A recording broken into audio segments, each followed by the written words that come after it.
বলা হয়ে থাকে যে বিদেশি প্লেয়াররা বাংলাদেশের মাঠে খেলতে আসলে একটু পিছলায়া যায়, কারণ বাংলাদেশের মাঠটা অনেক বেশি পিছলা। কিন্তু এই পিছলা জায়গায় আরো বেশি তেল মর্দন করে আমাদের সম্মানিত আইন উপদেষ্টা আসিফ নজরুল। উনি পলিটিশিয়ানদেরকে শুধু পিছলা খাওয়াইতে চান। তো এখন বিএনপি গতকাল অনলাইনে জারি করেছে না শব্দ। বিএনপির না শব্দ বলার কোনো ওয়ে নাই, তারা অলরেডি বলে দিয়েছে। তারা বিবাহিত রাজিও হয়েছে, কাবিননামায় সাইনও করেছে।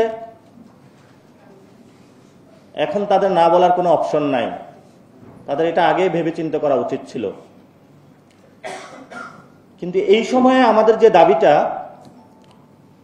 আমরা যেটা জাতির সামনে স্পষ্ট করতে চাই, সংস্কার কমিশন সুপারিশমালা দিয়েছে,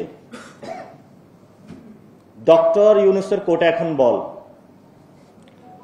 উনি যেহেতু আন্তর্জাতিক খেলোয়াড়, বলা হয়ে থাকে যে বিদেশি প্লেয়াররা বাংলাদেশের মাঠে খেলতে আসলে একটু পিছলায়া যায়, কারণ বাংলাদেশের মাঠটা অনেক বেশি পিছলা।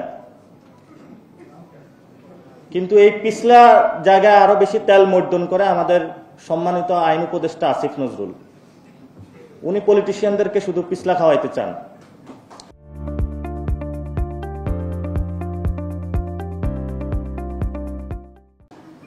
তো এই যে ড্রাফটটা হয়েছে, ড্রাফটটা জাতির সামনে উন্মুক্ত করতে হবে, কারণ আসিফ নজরুলের উপর আমাদের সেই আস্থাটা নেই।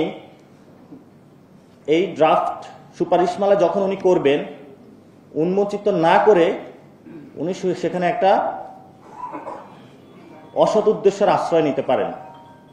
সেজন্য আমরা বলছি আগে এটা আপনাকে পাবলিশ করতে হবে। পাবলিশ করলে যদি দেখি সুপারিশমালা অনুযায়ী ঠিক আছে, আমরা সাইন করে দিব।